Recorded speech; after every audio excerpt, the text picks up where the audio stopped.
ba mu ko waxee moom Guy Marius Sagna jëm ci que ne le président dafa war a def 6 mois et autres mais daa mel ni jox nañ ko dëgg peut-être tey ci li mu doon di wax ginnaaw divergence yi nga xamante ne wax na ko ci diggante président bi ak son premier ministre. Mais en réalité est-ce que Bassirou Diomaye Faye était le premier choix de Ousmane Sonko? Ça c'est une question boo xam ne qui mérite d'être posée. Pourquoi? Si tu le sais. Parce que la candidature est sous-tendue par le parrainage. Parrainage ñaar la woon dafa am parrainage des élus yoo xam ne boo ko amee tu es sûr de passer am parrainage bi nga xam ne tu passes par les citoyens boobu c'est plus compliqué. Parce que ñuy recalé yëpp fa lañ leen recalé moi je pense que si Bassirou Diomaye Faye était le premier choix de Sonko et de Pastef, les élus qui sont de Pastef mais devaient être reversés à Diomaye qui était le secrétaire général de Pastef. Pourquoi ñu bàyyi Diomaye foofu jël le parrainage des élus yekkal ko koo xam ne il n'est même pas de Pastef mooy pa bi waaye il s'appelle Habib Sy bokkul Pastef waaw Pastef nan lay jëlee le parrainage des élus di ko yekkal keneen ku bokkul Pastef tout en sachant que candidat bi mu bëgg mu jàll moom Pastef bu ko yekkalee le parrainage des élus day jàll. Pourquoi jëluñu élus yi ñu am ñoom ne jox ko Bassirou Diomaye Faye mu jàll en étant sûr que su boobaa buñ ko joxee dañuy dem préparer ji présidentielle parce que c'est sûr que day jàll mais joxuñu ko de dañ ko jël jox ko keneen ku bokkul Pastef donc moi je me dis que moo tax ma ne est-ce que Bassirou Diomaye Faye était le premier choix de Sonko parce que jàpp naa ne le choix aussi a été fait par Sonko. Loolu c'est un. Deuxièmement, Bassirou Diomaye Faye il faut pas oublier que deuxième tour la jàll de. Il allait être éliminé de. boobu ñuy naan diaspora bi ñoo ko jox. Il allait être éliminé. Deuxième tour la dafa maanaam dafa mottali. donc mënoon nañ ko recalé. deuxième tour bi ñaari tour génnoon na. Cheikh Diba. ak Cheikh Diba génnoon na ak kii xaw ma nan benn malien la bu ñuy tudd ci négociation yi. newoon nañu ñoom ñoo intervenir duggal ay affaire dimbali ko pour mu jàll. donc yara xaw ma nan yara. yara ngi fekk nag. yara voilà léegi. voilà. Guy Marius Sagna aussi il faut ñu xool moom kan la Guy Marius Sagna. soo xoolee Sonko lui a tout donné. Guy Marius Sagna c'est pas un pastéfien authentique hein. maanaam jaarewul foofu en fait moom activiste la. soo xoolee mouvement. waaw léegi moom. Pourquoi ci législative yi aussi ñu tabb ko foo xam ne il est sûr de passer kan moo ko fa yóbbu. Ziguinchor la ko yóbbu raw gàddu bi mu leer ko ne da koy day mu leer ko ne day nekk député est-ce que à Ziguinchor y a pas d'autres personnes yoo xam ne sur place waaw am base boo xam ne moo ëpp parce que Guy est-ce que am na base sax foofu parce que il est à Dakar donc yooyu yëpp. ay mbir yu sew la yoo xam ne da nga koy jël en compte maintenant est-ce que Bassirou Diomaye Faye candidat laay wax de waxaguma président bi nga xam ne joxuñu ko maanaam parrainage yu député yi donc susceptible d'être recalé est-ce que kooku mënoon na nekk ci dilu c'est-à-dire boo jëlee nguur gi au bout de 6 mois da nga koy joxe point d'interrogation. Est-ce que moom mënoon est-ce que les gens amoon nañ yaqin ne waa ji dina jàll sax bay nekk candidat maintenant bi ñu xasee jàll nag loolu deuxième étape la bi Habib Sy jàllee Diomaye jàll mais Diomaye c'est le secrétaire général du PASTEF est-ce que le choix pouvait s'opérer sur Habib Sy au détriment de Diomaye loolu bu amoon est-ce que tous les gens de PASTEF allaient voter Habib Sy man gis naa koo xam ne avant le choix mu ngi may dégg. newoon na bu ñu jëlee paa bi du ko voter. bari nañ lool des responsables. donc c'était un risque à courir parce que en faisant le choix sur Habib Sy mais tu n'es pas sûr d'avoir tout le vote de Pastef même des sympathisants est-ce que du loolu moo tax ñu orienter naturellement le choix sur le est-ce que du loolu moo tax ñu parce que pour man kii c'est un choix par défaut.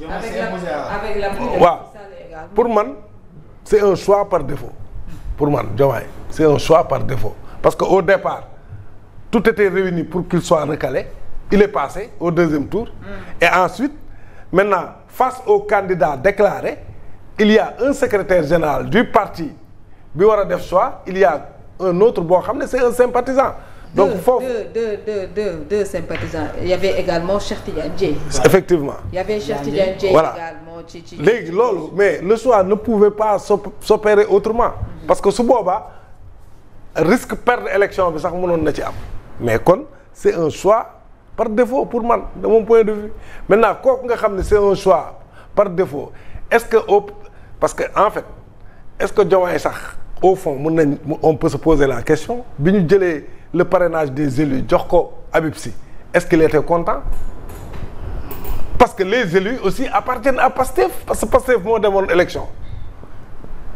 donc man affaire bii Guy Marius Sagna di wax nii pour man jàpp na ma ne dil bu Diomaye d'accord woon na de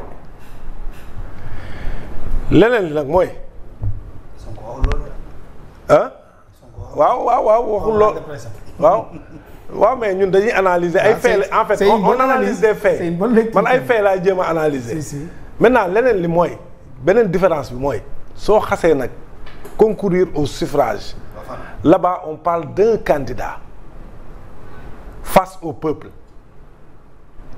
ak appui bu mu mën a am Diomaye le choix s'est opéré sur sa candidature qui est individuelle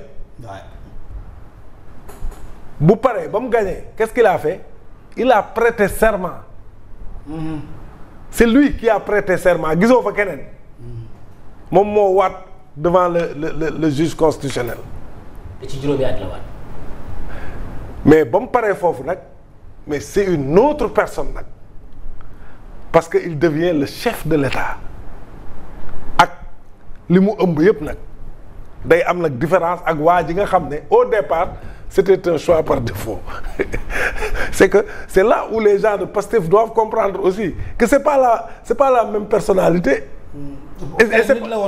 Non attends c'est pas le même personnage en fait parce que yi jaar ci diggante bi dafa bëri.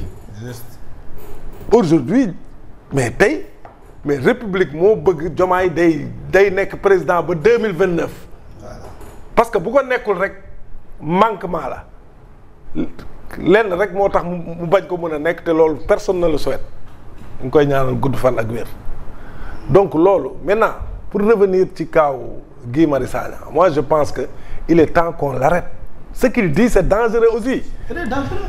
yow mënoo jël un président en exercice yaa njëkk a théoriser ay président légitime ak président légal ñu jóge foofu nga ñëwaat indiwaat wax ji mais lii ku ko waxoon nekk opposition boo moytul dinañ la woo def la offense au chef de l'État lii offense au chef de l'État la. wala district beneen mot bi. offense am na beneen mot bi ñu institution yi. déedéet. dafa nouvelle de continuer daal mais man bii laa gën a jàpp offense au chef de l'État. parce que un chef de l'État en exercice déjà yow njëkk nga ñëw naan un président légitime ak un président légal donc tu contestes la légitimité du président qui est en exercice. waaw ñu dàqee la foofu tey nga ñëw tu parles de xawma élection anticipée de démission. non bon moi je pense que il faut c'est-à-dire bien sûr loolu moo gën a garaaw bien sûr foofu parce que lui il s'adresse directement au président voilà. Il dénie le président sa légitimité alors que c'est le président qui est parti aux élections moom lañ fal dès le premier tour mais il lui retire la légitimité mais loolu c'est grave. Discréditer les institutions. Voilà. Oui, parce que le président de la République est une institution. waaw le président de la République c'est la première institution d'ailleurs de ce pays. man jàngat bi ma ci am. waaw mu ñëwaat lan la waxaat léegi nee na waa ji démissionné xaw ma non attends il faut non gii nag gars yi il faut ñu wax ko mu bàyyi affaire yi muy def de parce que lii moom est-ce que le fait que muy def ses sorties en attaquant peut-être le président de la République et défendre seen mentor di le premier ministre Ousmane Sonko est-ce que loolu également amul ci ñu mu neex. mais le président continuer di agir à ce. mais le président a une défense hein. C'est le procureur qui doit défendre la première institution.